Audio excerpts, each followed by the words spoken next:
Funny people like Mel Brooks have been around for a long time. The man you see is 98 years old.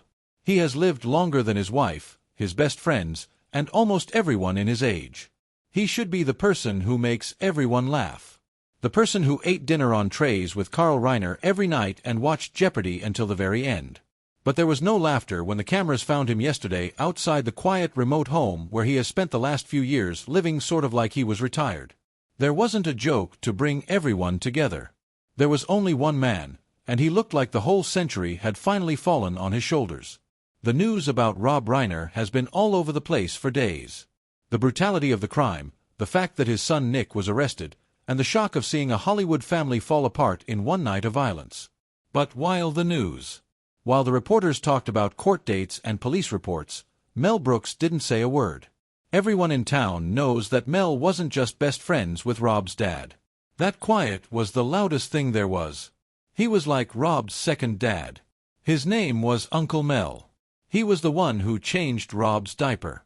This is the person who helped him become one of the most recognized directors in the world from a meathead. In the end, Mel only let one loyal reporter into his living room with a tape recorder and no cameras. When he started to talk, it wasn't a press release.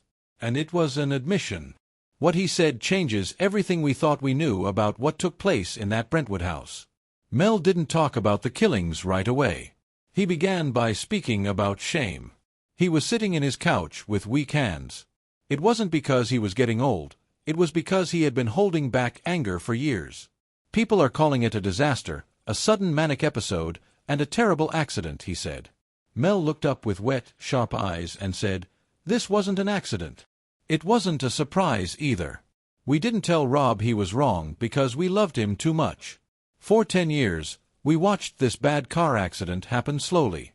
This part hurts to hear." Someone who is known for being kind, Mel Brooks, said that the close friends and family of Rob and Michelle knew that Nick Reiner was a dangerous person. But Mel doesn't paint a picture of a monster that appeared out of thin air. It's a picture of parents whose love turned out to be the thing that killed them. Mel talked about a certain afternoon that happened about 6 months ago. It was Sunday. Rob went to Mel's house, just like his dad Carl used to do. That is, Rob wasn't eating. He kept moving. Mel said that Rob was like a man who was being chased in his own home.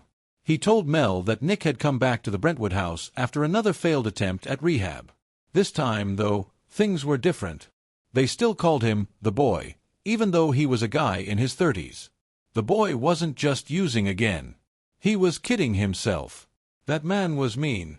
Rob told Mel that he now locks the door to his bedroom at night. Take a look at that. Rob Reiner turned his back on his own son, even though he built his whole life and public image around the ideas of communication, family, and openness. Mel asked Rob why he didn't call the cops and get a restraining order. Rob gave her an answer that still echoes through Mel's living room. "I told Michelle I wouldn't give up on him," he said. "He will die on the street if I kick him out. I might be able to save him if I keep him here." When he told this story again, Mel slammed his hand on the seat. He told Rob he yelled at him. He told him he wasn't going to save his son. He had a threat inside him. But Rob wouldn't give up. It was his resolve that made him a great in charge. That kind of determination that makes you keep trying until you get the perfect shot.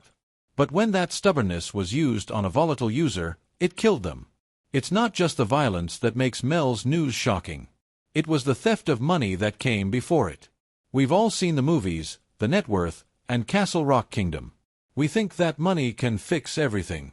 Mel said that Rob and Michelle had been mentally and financially drained by the situation for the past 2 years.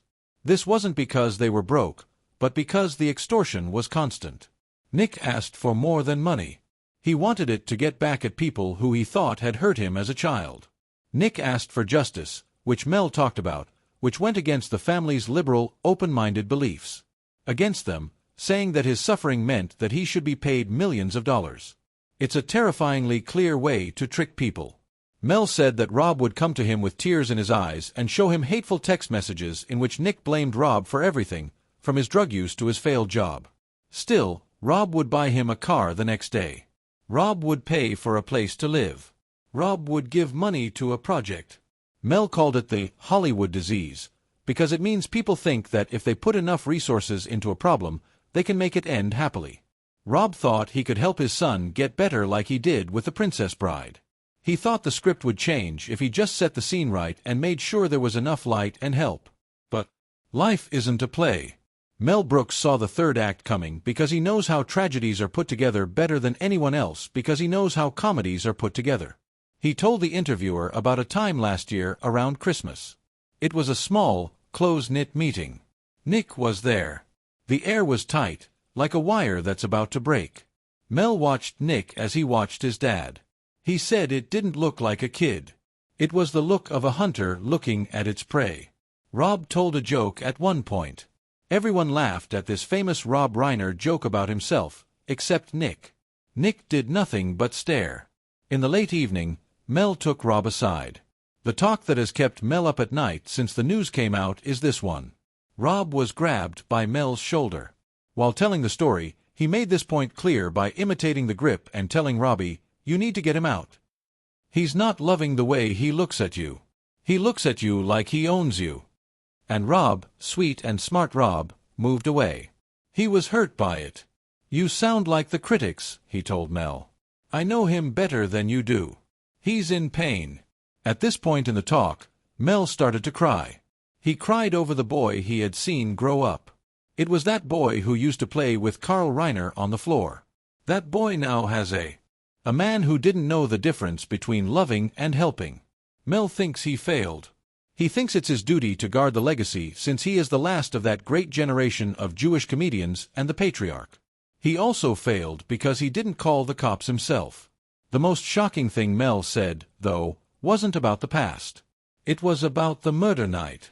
The cops have given a very clear timeline. When they died, how they got in, and where their bodies are. It was hours before, though, and Mel knows because Rob called him. It was already late. Mel was already sound asleep. It rang, and Mel wasn't sure what to do. He almost didn't answer. Rob's voice came on when he did. There was a whisper. He wasn't calling to talk. He called to say goodbye, but he didn't say anything. Rob told Mel that he's going badly again. He is yelling about the will. He thinks we're ignoring him. He was told to leave by Mel. "Robin, get in the car. Drive. Welcome." This is the line that makes everyone gasp. That one line turns this into a Greek tragedy from a crime story. "I can't leave Michelle," Rob answered. "She is with him in the room. She wants to make him feel better. He'll turn it over if I leave. Everything on her." Rob Reiner stayed in that house even though he knew it was dangerous and unstable because he couldn't leave his wife with the monster they had made together. He went back into the room to keep her safe. Mel Brooks didn't hear his voice again after that. Nick is portrayed by the media as a completely crazy person, but Mel says we need to understand the anger. He talked about the shadow, both Carl Reiner's and Rob Reiner's. If you're not strong enough to carry it, being the third generation in a family where the first two generations are legendary can be very heavy. Nickel Nick had a voice and ability, but he only wanted the praise and not the work. He blamed the shadow when the business world didn't bend to his will. He said Rob was to blame for being too big. He was sure that Rob's success was taking away his happiness. It's a mental break that Mel has seen in this town before, but never this bad. He said it was like a rot. It's not obvious. The Brentwood house looked great. The gardens were well kept. It's possible that the Christmas decorations were up or being set up. On the inside, though, the rot had eaten through the base. Mel was also very angry at the processes that were in place around the family. He said that the threat was downplayed by therapists, doctors, and experts who worked for the company. It was pros who told Rob and Michelle that harsh love was out of date and that they should try radical acceptance instead.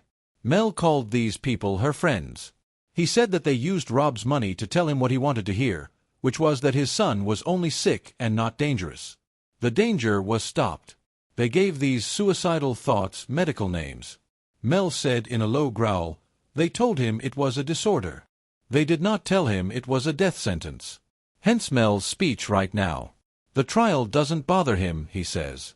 He knows that the trial is not important. There is a lot of proof. He wants to know the truth about his friend's life. He doesn't want Rob to be known as someone who was randomly hurt. He wants people to remember him as a man who died of a broken heart before he was cut. He needs everyone to know that Rob actually gave up his life to be the father he thought his son needed. Mel's story makes us think. It makes us think about how far parental love can go. Many times we say, "I would die for my children." Rob Reiner put that limit to the test. He died, but his son wasn't saved, which Mel thinks is sad. It only sealed his son's fate. As the talk came to an end, Mel became quiet.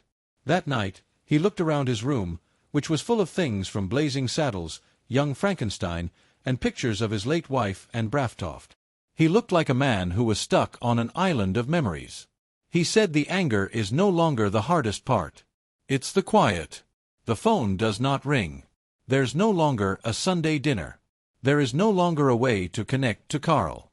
He said in a whisper, "I'm the last one. I have to accept that I saw it coming." He talked about the funeral plans, which are being kept secret. He said he was going to talk there and not tell any jokes. That's what he plans to do, tell the truth. The business world needs to hear it. He wants all of Hollywood's famous dads and rich moms to stop lying to themselves and look at their sick kids. That's why he wants Rob's death to be a terrible wake-up call. You can't love someone from being violent. Brooks has spent his whole life making us laugh at the stupid things in the world, like Hitler, racism, and even death itself. But he can't see what's funny in this. This is not comedy. There is only the harsh truth of a family that is broken on the inside. Mel grabbed the reporter's arm as he got ready to leave. He was eager to get his message across and had one last thing to say. Maybe to clear the air, or maybe to let other people know. He talked about the facilitators once more. He said that Nick had a group of friends who fed his fantasies, partied with Rob's money, and made Nick even more angry. Mel wants them to be found out. In his words, Nick held the weapon, but many people worked on making the blade sharp. We've never seen Mel Brooks like this before. Take a look at the showman. This person is the witness. And what he said is terrible. It takes away the glitz of the RER's history and shows the real, painful human cost. It helps us remember that these are just people behind the walls of Brentwood and the awards and praise. People who hurt others, make mistakes, and love without thinking twice. Listen to the whole story when you read about Nick Reiner's trial in January and see him in that orange jumpsuit. In his 98th year, Mel Brooks sat in his chair and cried over the little boy he used to bounce on his knee and the best friend he couldn't save. Keep in mind that the truth isn't always as easy to find as a police record. The truth is a past of small decisions, ignored warnings, and doors left open because you couldn't stand to shut them on your own blood. Mel's quiet has been broken, and it will be heard for a very long time. It gives us chills to think that sometimes the people who write the happiest ends for other people have to go through the worst ones themselves. Rob Reiner's death is more than just a crime story. The man who has seen everything speaks out about the limits of love. He wishes more than anything that he hadn't seen this. There was a heavy sigh at the end of the conversation instead of a bang. That was when Mel looked out the window again. The sun in California was too bright for the day. His strength was iron, even though he looked weak. He no longer needs to keep the lies. He's done keeping the picture safe. The truth is now safe with him. Mel Brooks says that Rob Reiner didn't really die. He was overwhelmed by the life he had worked so hard to grow. And that's a tragedy that can't be fixed by time or laughs. Now we have to think about this and look at our own families and secrets. It was very hard for Mel Brooks to do what he did. He told a beautiful man the ugly truth about himself. And we should pay attention because if Mel Brooks, who is dying, feels the need to scream this warning, we should too.